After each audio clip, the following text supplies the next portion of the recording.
함께 은혜 나눌 본문 말씀은 신약 성경 베드로전서 2장 1절부터 3절까지 말씀입니다.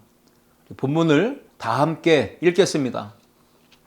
그러므로 모든 악독과 모든 기만과 외식과 시기와 모든 비방하는 말을 버리고 갓난아기들 같이 순전하고 신령한 젖을 사모하라. 이는 그로 말미암아 너희로 구원에 이르도록 자라게 하려 함이라. 너희가 주의 인자하심을 맛보았으면 그리하라.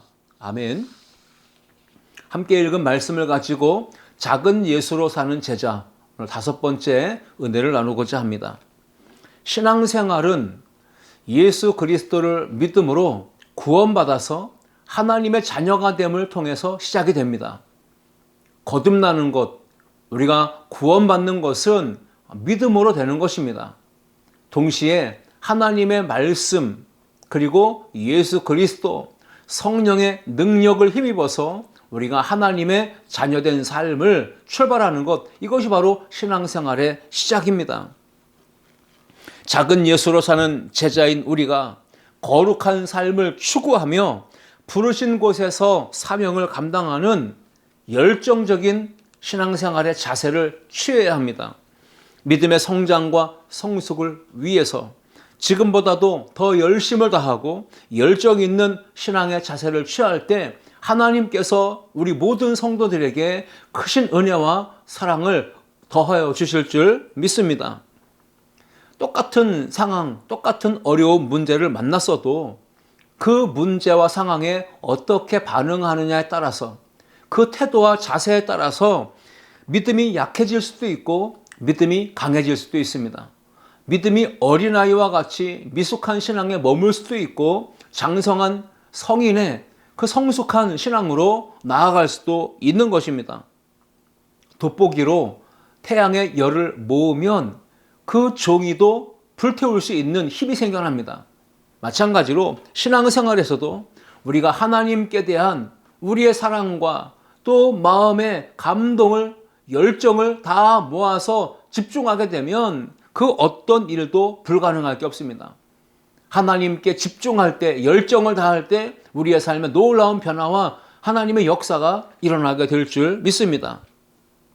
작은 예수로 사는 우리 모든 제자된 저와 여러분들은 거룩한 열정을 가슴에 품고 이제 영적인 성장과 성숙을 위해서 작은 예수로 사는 제자답게 또 예수님을 닮은 그리스도인으로 여러분의 삶 속에 올 한 해에도 놀라운 변화와 또 성숙의 열매가 아름답게 맺혀질 수 있기를 주님의 이름으로 축복합니다.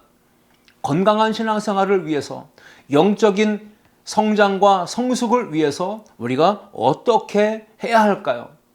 이런 질문들에 대한 답을 오늘 함께 본문 말씀을 통해 찾아보며 은혜를 나누고자 합니다. 첫 번째 함께 읽습니다. 예수님을 사모해야 믿음이 성장합니다. 예수님을 사모할 때 우리의 믿음이 성장한다고 베드로 사도는 분명하게 오늘 본문을 통해 말씀하고 있습니다. 베드로전서 2장 2절 말씀입니다. 갓난아기들 같이 순전하고 신령한 젖을 사모하라. 이는 그로 말미암아 너희로 구원에 이르도록 자라게 하려 함이라 말씀하고 있습니다. 우리가 예수 그리스도를 믿음으로 성령으로 말미암아 거듭나서 하나님의 거룩한 자녀가 됩니다. 이것은 바로 거듭남, 영적 출생을 의미하죠. 우리가 영적으로 새롭게 태어날 때 모습은 갓난아기의 모습입니다. 우리를 거듭나게 하시고 자녀 삼으신 하나님 아버지의 마음은 무엇일까요? 하나님은 우리를 자녀 삼으신 이후에 우리의 삶이 어떻게 되기를 원하실까요? 그것은 갓난아기의 수준에 머물지 아니하고 성장하고 성숙해 나가는 것입니다. 예수 그리스도의 장성한 분량에 이르기까지 자라가는 것입니다. 예수님을 닮은 작은 예수로 살아가는 제자가 되기를 원하신다는 것입니다. 그런데 오늘 본문 말씀에 보시면 순전하고 신령한 젖을 사모하라 말씀하십니다. 순전하고 신령한 젖은 무엇일까요? 바로 하나님의 말씀이죠. 잠언 30장 5절 말씀처럼 하나님의 말씀은 다 순전하여 라고 했습니다. 순전하고 신령한 젖 하나님의 말씀, 그것이 바로 갓난 아기들이 먹는 양식이었고, 또 영적으로 볼 때는 그리스도인이 태어나서 이제 하나님의 자녀로 살아갈 때 영적인 성장과 성숙을 위해 꼭 필요한 것이 순전하고 신령한 젖, 바로 하나님의 말씀이라는 것입니다. 그런데 요한복음을 보시면 이 말씀을 가리켜 예수 그리스도라고 증언하고 있습니다. 그러니까 오늘 본문을 요한복음 1장과 연결시켜 본다면 순전하고 신령한 젖은 하나님의 말씀, 곧 말씀이 육신이 되어 우리 가운데 거하신 예수 그리스도이심을 알게 됩니다. 요한복음 1장 1절 그리고 14절 말씀 보시면 태초에 말씀이 계시니라, 이 말씀이 하나님과 함께 계셨으니 이 말씀은 곧 하나님이시니라. 말씀이 육신이 되어 우리 가운데 거하심에 우리가 그의 영광을 보니 아버지의 독생자의 영광이요 라고 했습니다. 그러므로 갓난 아기가 젖을 먹고 성장해 나가는 것처럼 작은 예수로 사는 제자된 우리들이 이제 하나님의 자녀로서 살아갈 때에 반드시 말씀이신 예수 그리스도를 사모해야 한다. 그럴 때 우리가 영적인 성장과 성숙을 이룰 수 있다라고 하는 말씀입니다. 예수님은 순전하신 분이십니다. 순전하다는 말의 의미는 오염되지 않고 깨끗한 상태, 불순물이 조금도 첨가되지 않은 완전한 상태를 의미하는 것입니다. 베드로전서 1장 19절 말씀에 예수님은 어떤 분이신지를 소개합니다. 오직 흠없고 점없는 어린 양 같은 그리스도의 보배로운 피로 된 것이니라 했습니다. 예수님은 순전하신 분이십니다. 그러기에 순전하지 못한 우리가, 불순물이 있고 죄 가운데 더럽혀진 우리가 반드시 사모하고 따라가야 하고 닮아가야 될 모델이 바로 예수 그리스도이시라는 말씀입니다. 예레미야 17장 9절 말씀해 보시면 우리의 영적인 상태가 어떠한지를 분명히 보여주는 표현들이 있습니다. 만물보다 거짓되고 심히 부패한 것은 마음이라 했습니다. 우리의 마음이 너무나도 부패해져 있습니다. 만물보다도 더 거짓되고 심히 부패했다라고 말하고 있는 것이죠. 성경은 죄로 인하여 타락한 사람들의 영적인 상태, 그들의 마음 상태를 가리켜 거짓되고 심히 부패했다라고 증언하고 있는 것입니다. 거짓됨은 마귀의 본성입니다. 이 마귀 사탄이 판치는 세상은 가짜가 진짜로 둔갑해가지고 진짜 행세하며 속이는 경우들이 너무나도 많습니다. 정말 그러나 하지만 예수님, 그분은 진짜 완전하신 분이시고 순전하신 분이십니다. 즉 오리지널이라는 것이죠. 초대교회 당시에 베드로 사도가 이 순전이라는 단어를 사용하면서 예수 그리스도를 사모하라, 말씀이신 그리스도를 사모하라 라고 말씀했던 것은 그 당시의 배경에도 연결이 되고 있다고 봅니다. 순전이라는 단어는 그 당시에 곡식과 포도주와 같은 음료, 식품에 사용되었습니다. 왜냐하면 가짜가 많이 있었기 때문이죠. 영적으로 볼 때에도 초대교회 당시에도 많은 가짜, 거짓 사도들, 이단들이 횡행했습니다. 베드로 사도는 불순물이 첨가되지 않은 순수한, 순전한, 완전한 단어를 예수님께 사용했습니다. 예수님은 순전하신 분이기 때문에 이 세상에 가짜에 현혹되어 따르지 말고 순전하신 예수님을 사모하며 그 예수님만 바라고 예수님만 따르는 작은 예수로 사는 제자가 되라. 이 메시지를 지금 주고 있는 것입니다. 근래에 우리는 나는 신이다라고 하는 그런 프로를 통해서 정말 이 사회를 병들게 하고 많은 사람들의 영혼을 죽이고 있는 이단들을 살펴볼 수가 있었습니다. JMS나 오대양 사건이나 아가동산이나 만민중앙성결교회나 신천지 또는 구원파와 같은 이단들이 이 나라와 이 사회 구석구석에서 얼마나 많은 교회와 성도들의 삶을 무너뜨리고 영적인 삶을 피폐하게 만드는지 우리는 그 넷플릭스에서 나오는 그 프로를 통해서, 다큐 프로를 통해서 정말 가슴 아프게 받아들이고 그것을 우리가 절감했습니다. 베드로전서 2장 2절 말씀해 보시면 갓난 아기들 같이 순전하고 신령한 젖을 사모하라 했습니다.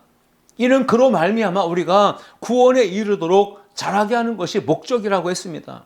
순전하고 신령한 젖은 바로 예수 그리스도 복음, 길이요 진리요 생명이신 바로 그분을 의미하는 것이죠.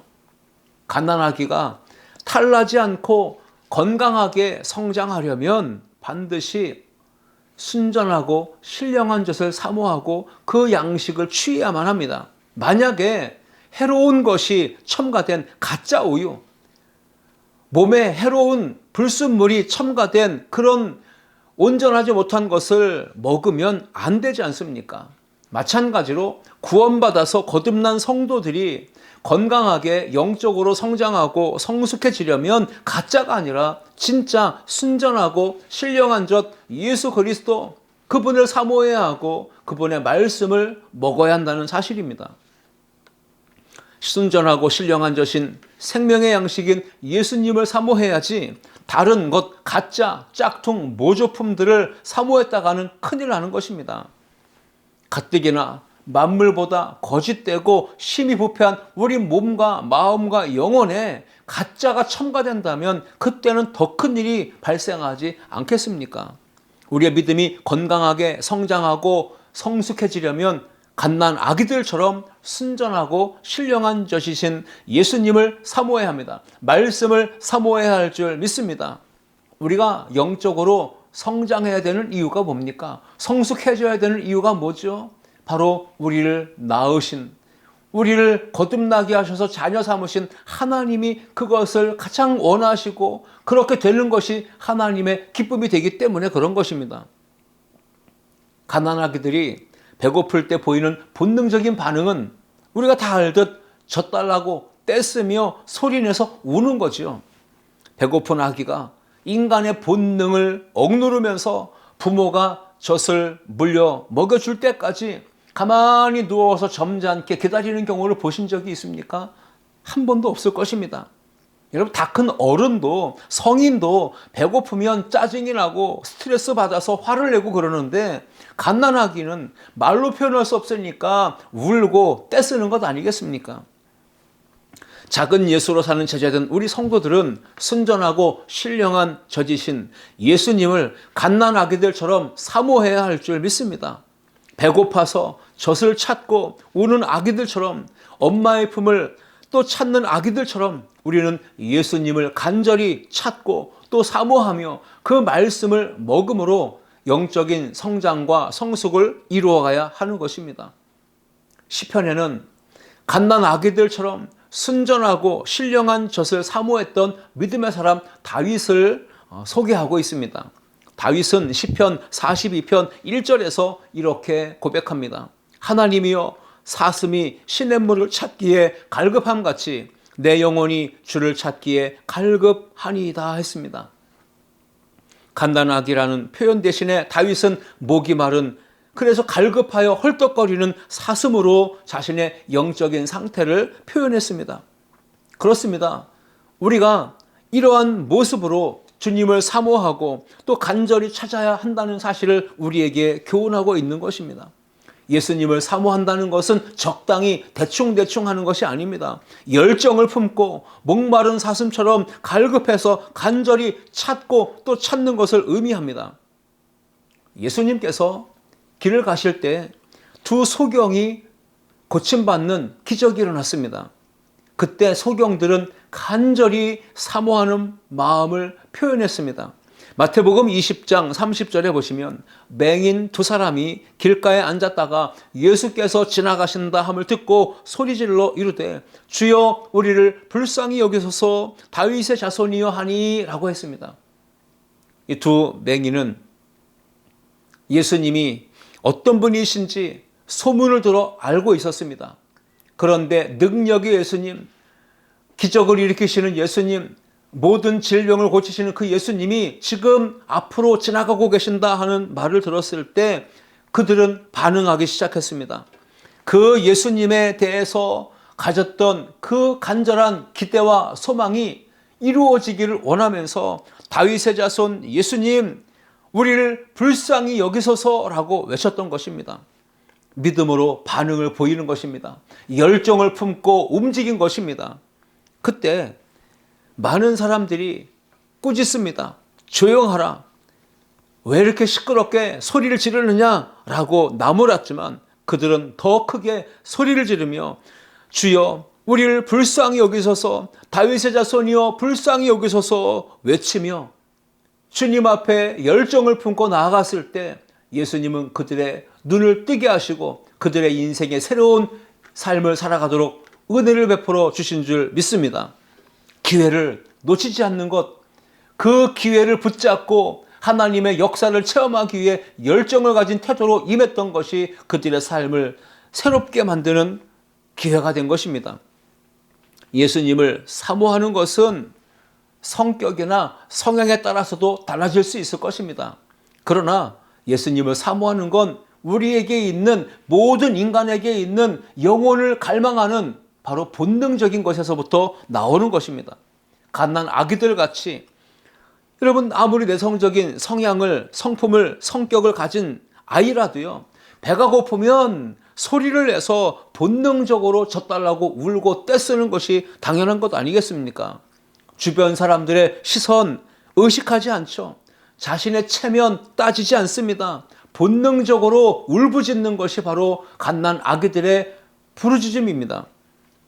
신앙생활도 점잖게, 얌전하게, 소극적으로 할 수 있겠죠. 하지만 어느 순간이 되면 본능이 작동할 때가 있습니다. 바로 영적으로 굶주리고 목마르고 갈급할 때입니다. 그때는 점잖을 이유가 없습니다. 그때는 체면을 따질 이유가 없는 것이죠. 그 순간에는 적극적으로, 열정적으로, 필사적으로 목숨을 걸고 온 힘을 다해서 전심으로 찾고 구하고 매달려야 하는 것입니다. 그러므로 오늘 우리는 첫 번째로 작은 예수로서 사는 제자된 우리가 건강하게 믿음이 성장하고 영적으로 성숙하려면 어떻게 해야 됩니까? 예수님을 더욱더 사모해야 한다는 사실입니다. 이 한 주간도 우리가 예수님을 더욱더 사모함으로, 말씀을 더 사모함으로 믿음의 성장과 성숙이 이루어지는 은혜가 있기를 주님의 이름으로 축복합니다. 둘째, 함께 읽겠습니다. 영적 성장을 막는 것을 버려야 합니다. 베드로 사도는 오늘 본문 1절에서 영적인 성장을 가로막는 것들을 다 버리라 라고 말하고 있습니다. 그러므로 모든 악독과 모든 기만과 외식과 시기와 모든 비방하는 말을 버리고 라고 했습니다. 우리의 믿음의 성장을 가로막는 것, 우리 영적인 성숙을 가로막고 회방하고 그것을 어지럽히는 것들이 있다면 그것을 반드시 찾아내서 버려야만 합니다. 예수님을 사모해야 하는 것을 가로막는 것들이 뭡니까? 하나님을 기쁘시게 하는 삶을 가로막는 것들이 무엇입니까? 영혼에 유익하지 않는 영적인 쓰레기들, 추하고 더럽고 냄새나는 옛사람의 옷들, 정욕과 제약에 물들었던 그 모든 옛사람의 습관들을 다 버려야 하는 것입니다. 오늘 본문 베드로전서 2장 1절을 원문에 보시면 우리가 개역개정에서는 버리라 라고 하는 말이 가장 뒤에 나오지만 원문에서는 버리라고 하는 말씀이 명령형으로 가장 먼저 기록되어 있습니다. 이 말씀이 얼마나 중요합니까? 버려야 된다. 무엇을 버리라는 것입니까? 악독과 기만과 외식, 시기, 비방하는 말을 버리라 라고 했습니다. 우리의 인생 경험상 볼 때 좋은 것은 배워도 노력해도 마음 먹고 다짐해도 잘 안 됩니다. 작심삼일이 될 때가 많습니다. 그러나 나쁜 것은요, 해로운 것은요, 배우지 않아도 가르쳐주지 않아도 알아서 너무나도 잘 익숙하게 잘합니다. 오늘 베드로 사도가 믿음의 성장과 성숙을 가로막고 해롭게 하는 5가지를 예로 들면서 이것들을 버려야만 우리가 예수님을 사모하면서 건강하게 신앙생활이 성장하고 성숙해질 수 있다라고 말씀하고 있습니다. 작은 예수로 사는 제자된 우리의 삶의 거룩과 순결을 방해하고 믿음의 성장과 성숙을 가로막는 것들이 무엇입니까? 그것들을 찾아내서 버릴 수 있기를 축복합니다. 버리라. 이 말씀에는 5가지 나쁜 것들을 버리기 위해서 의도적으로, 적극적으로, 열정적으로 노력하라, 힘쓰라 라고 하는 뜻이 담겨 있는 것 아니겠습니까? 우리가 의도적으로 힘쓰고 노력하지 않으면 절대로 예수님을 사모하는, 그래서 건강한 신앙생활을 할 수 없기 때문에 그런 것입니다.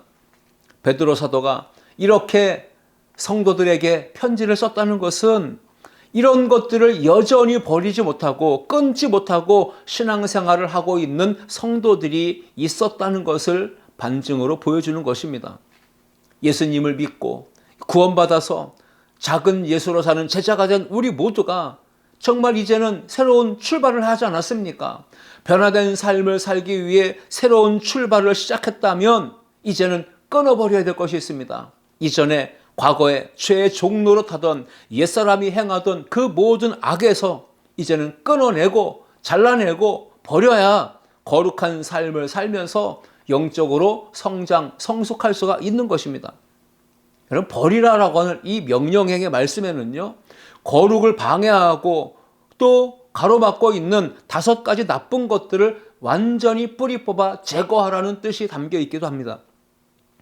여러분, 잘못된 것을 어설프게 지우면 흔적이 남아서 더 지저분해진 모습이 남게 됩니다. 그렇기 때문에 제거할 때는 완전히 제거해야 합니다. 완전히 뿌리 뽑아 흔적도 남지 않게 다 제거해야 되는 것입니다. 오늘 베드로가 말하고 있는 이 5가지 보십시오. 모든 악독, 이것은 다른 사람, 타인을 해치는 악이 아니겠습니까? 이것들을 버려야 합니다. 모든 기만, 이것은 자기 자신의 유익만을 위해서 상대방을 속이는 것을 말합니다. 외식, 그것은 가면을 쓰고 탈을 쓰고 두 얼굴의 모습으로 이중적인 삶을 사는 것이죠. 그래서 하나님보다 사람을 더 의식하면서 잘 보이려고만 하는 겁니다. 눈속임하는 것이죠. 시기는 무엇입니까? 남의 행복을 질투하는 것입니다. 다른 사람이 잘 되고 성공하는 것을 질투하며 시기하는 것이죠. 나아가 비방하는 말, 이것은 뒤에서 험담하고 헐뜯고 그리고 모함하고 상대방을 끌어내리는 것, 이것이 바로 비방하는 말들입니다. 이것은 작은 예수로 사는 제자된 우리의 삶에 정말로 해로운 것들입니다. 유익하지 않은 것들입니다. 반드시 제거해야 되는 것들이지만 쉽지 않습니다. 떼어냈지만, 제거했다고 생각했지만 여전히 흔적이 남아서 계속 우리를 괴롭히고 습관이 무섭듯 우리의 삶의 옛삶의 흔적들이 여전히 남아서 그것들을 반복하여 행하게 하는 것, 이것이 지금 우리의 영적인 전쟁이요 싸움의 모습입니다. 우리가 예배하고 기도하고 말씀 읽고 있고 또 교회 안이든 밖이든 봉사하고 건강하게 믿음 생활을 잘하고 있다고 우리 나름대로는 생각할 수 있습니다. 그러나 우리가 어떻습니까? 나보다 더 잘하는 분들을 보게 되면 비교합니다. 그리고 열등의식에 빠지거나 나보다 또 잘 못하는 분들을 보면 우월감에 빠져서 결국은 상대방과 전쟁을 하듯 경쟁하듯 시기하고 질투하는 일들이 벌어지고요. 또 상대방에 대해서 의도적으로 비방하는 말로 험담하고 또 깎아내리고 그렇게 해서 상처를 주고 문제를 일으키는, 관계가 파괴되는 일들이 얼마나 많이 벌어지고 있습니까? 우리 안에 예수님을 사모하며 거룩하게 살게 되는 것을 방해하는 모든 악한 것들을 찾아내서 반드시 제거하는 은혜가 우리 가운데 있기를 주의 이름으로 축복합니다. 버리라고 하는 이 말씀에는요, 우리가 지우고 뽑아내고 또 던져뒀던 것들을 다시는 우리의 삶에 가까이 하지 못하도록 완전히 멀리 던져버리라고 하는 의미도 있습니다. 요한복음 11장에 보시면 예수님께서 죽었던 나사로를 살리시는 기적이 나옵니다. 사랑했고 아꼈던 나사로가 죽었다는 소식이 들려왔을 때 예수님은 며칠 지체하신 후에 그곳에 찾아가시죠. 예수님은 이미 죽어서 사흘이 지나 냄새가 나는 그 무덤에 도착하신 이후에 말씀하십니다. 돌을 옮겨 놓으라. 돌을 옮겨 놓으라고 말씀하신 다음에 나사로야 나오라 말씀하시죠. 그때 죽었던 나사로가 다시 살아서 걸어 나옵니다. 요한복음 11장 44절 말씀에 죽은 자가 수족을 배로 동인 채로 나오는데 그 얼굴은 수건에 쌓였더라. 자, 이때 예수님이 한마디 더 하십니다. 풀어놓아 다니게 하라 말씀하셨어요. 예수님께서 다시 살아난 나사로를 보시며 사람들에게 말합니다. 풀어놓아 다니게 하라. 예수님의 말씀은 무슨 의미입니까? 죽었다가 다시 살아난 나사로에게 반드시 해줘야 될 것이 있다라는 것입니다. 그것이 무엇일까요? 묶고 있는 천 끊어버리라. 얼굴을 싼 수건 모두 풀어 제거해서 그가 자유롭게 살게 하라, 다니게 하라 라고 하는 뜻이죠. 나사로가 수족을 배로 동인 채 그리고 얼굴이 수건에 쌓인 채 그대로 산다면 그것은 바로 미라의 모습과 다르지 않습니다. 다시 살도록 새 생명을 얻었지만 묶인 것 그리고 몸을 쌓인 것 가린 것 그것들을 풀어주고 끊어주고 제거하지 않는다면 과연 나사로가 온전한 삶을 살 수 있겠습니까? 예수님이 그래서 죽은 나사로를 살려주신 이후에 풀어놓아 다니게 하라 말씀하셨던 것입니다. 오늘 우리에게 적용해 보십시오. 예수님을 믿고 구원받아서 거듭나 새 생명을 얻었습니다. 그래서 예수님을 따르는 작은 예수로 사는 제자가 되었습니다. 우리에게 적용해 보신다면 거듭나서 하나님의 자녀가 됐고 예수님을 따르는 제자가 됐고 그렇다면 우리에게 이제 필요한 것이 무엇일까요? 풀어놓아 다니게 하는 것입니다. 우리의 수족과 온 몸을 우리의 눈을 가리고 있었고 묶고 있었던 모든 천, 붕대 그것들을 끊고 풀어주고 제거해야 하는 것입니다. 베드로가 말했듯 모든 악독과 모든 기만과 외식과 시기와 모든 비방하는 말, 옛사람이 입고 있던 모든 옷, 죄악의 습관들 그 모든 것들을 끊고 풀고 버려야만 우리가 예수님을 사모하는 그 모습으로 영적인 성장과 성숙을 이루며 하나님의 기쁨이 되는 삶을 살게 될 줄 믿습니다. 의도적으로 노력해야 되는 것입니다. 적극적으로 힘써야 되는 것입니다. 제거하기 위해서 또 풀어주기 위해서 자유로운 삶을 살기 위해서 반드시 수족을 묶고 있는 걸 풀어줘야 하고 얼굴을 가리고 있는 수건을 벗겨줘야만 하는 것입니다. 그러지 않는다면 수족을 동인 채 얼굴을 가린 채 활동한다고 생각한다면 끔찍한 일이 아니겠습니까? 돌에 걸려 넘어질 것이고 장애물을 보지 못해 부딪혀 몸이 상하게 될 것이고 앞에 있는 웅덩이에 빠지게 될 것이고 분명히 크고 작은 사건과 사고들이 끊이지 않는 그런 인생이 되고 말 것입니다. 예수 믿고 하나님의 자녀가 된 우리 모두에게 왜 많은 어려움이 생기고 인생에 문제들이 생기는 것입니까? 그 이유는 오늘 본문과 연결해서 생각해 본다면 우리가 여전히 우리의 인생을 묶고 있던 것들을 끊어주지 않았고 풀어주지 않았고 벗겨주지 않았기 때문에 제거하지 않아서 이런 일들이 발생한다라고도 볼 수 있지 않겠습니까? 풀어놓아 다니게 하라. 내 힘으로 풀 수 없습니다. 내 의지로 안 됩니다. 끊을 수도 제거할 수도 없기 때문에 우리는 성령님의 도우심을 위해 간구해야 할 줄 믿습니다. 작은 예수로 살게 된 것, 제자로 살게 된 것, 구원받아서 하나님의 자녀가 된 것에 만족할 것이 아니라 영적인 성장을 해야 하나님이 기뻐하십니다. 믿음의 성장에 방해되는 것들을 그러므로 제거하는 은혜가 저와 여러분들 가운데 있기를 주의 이름으로 축원합니다. 마지막 세 번째 함께 읽습니다. 경건 생활을 연습하고 훈련해야 합니다. 작은 예수로 사는 제자된 우리에게 경건 생활은 예수님을 사모하는 삶을 훈련하는 것입니다. 예수님을 닮아가기 위해서 믿음의 삶을 더 힘쓰고 적극적으로 임하는 것이죠.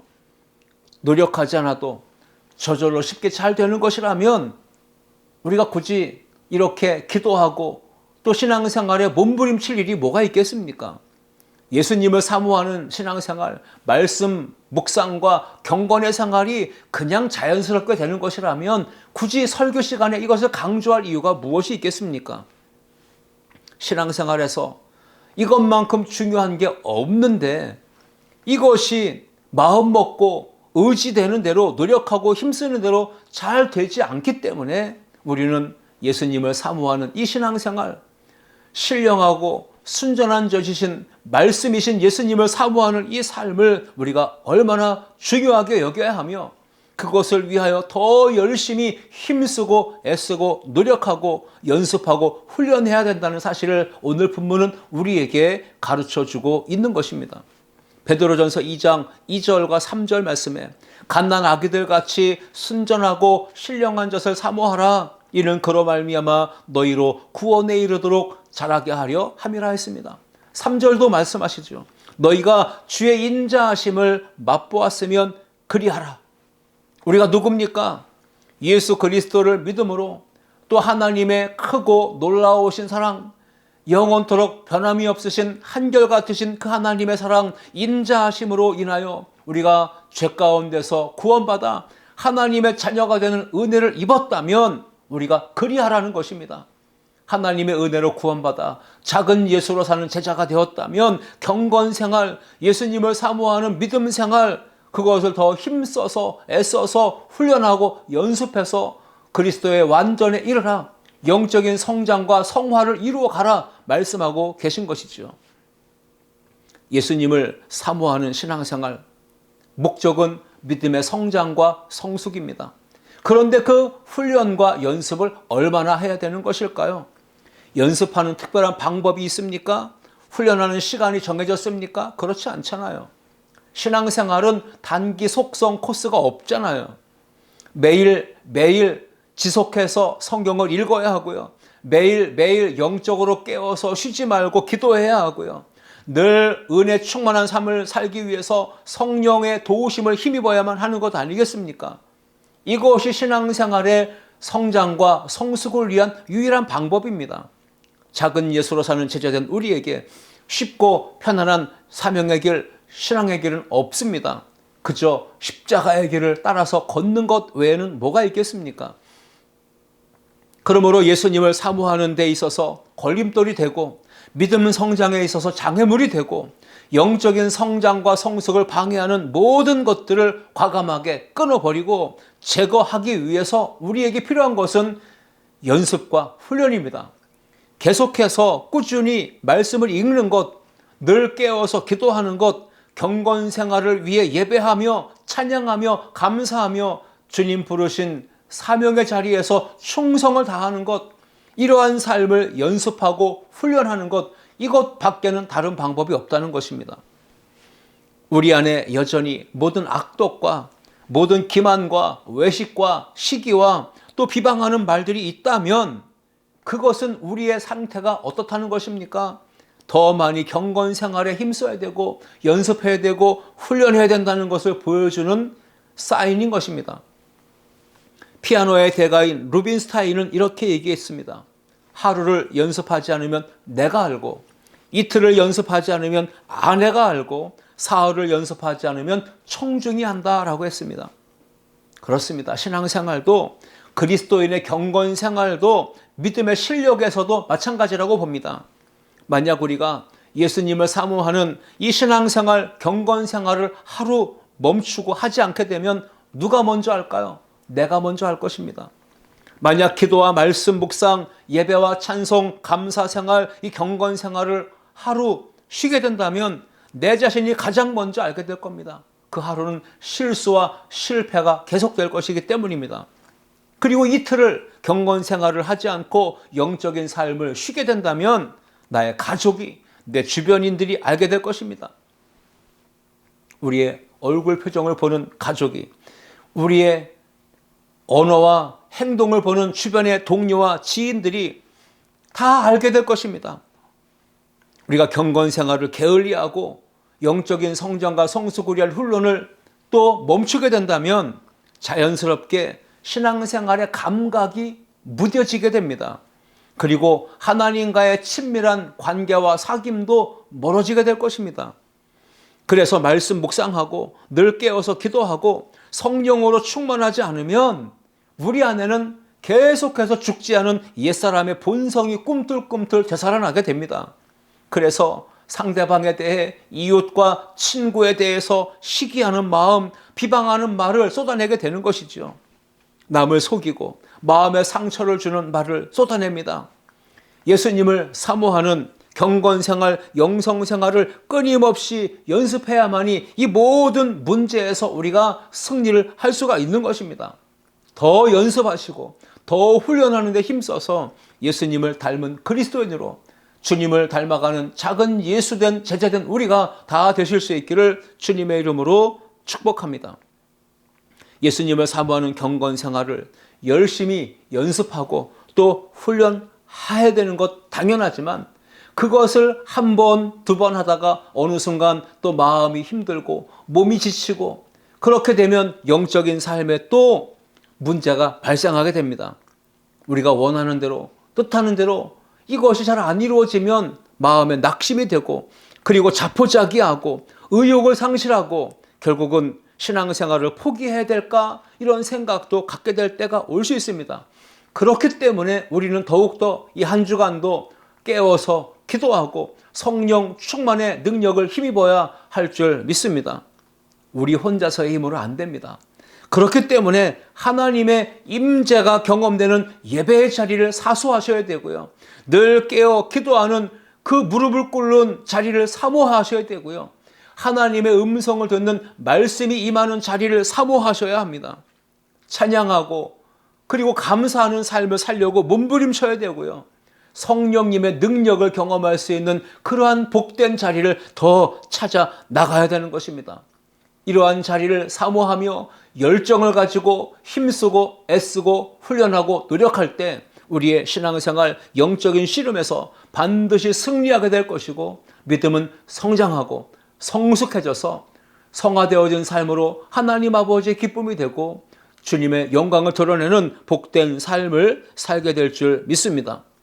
오늘 말씀을 기억하십시오. 영적인 성장과 성숙을 위해서 예수님을 사모해야 합니다. 영적인 성장을 가로막고 방해하는 것들을 다 제거해야만 합니다. 더욱더 경건생활에 힘쓰고 또 훈련하고 연습해서 주님의 기쁨, 하나님의 영광이 되어지는 작은 예수로 사는 제자된 우리 모두가 될 수 있기를 주님의 이름으로 축원합니다. 기도하시겠습니다. 살아계신 하나님 아버지, 감사합니다. 오늘 작은 예수로 사는 제자된 우리에게 영적인 성장과 성숙을 위하여 세 가지 교훈을 주셨습니다. 예수님, 말씀이신 예수님을 더 사모하며 그 주님의 은혜에 갈급함으로 나아가게 하옵소서.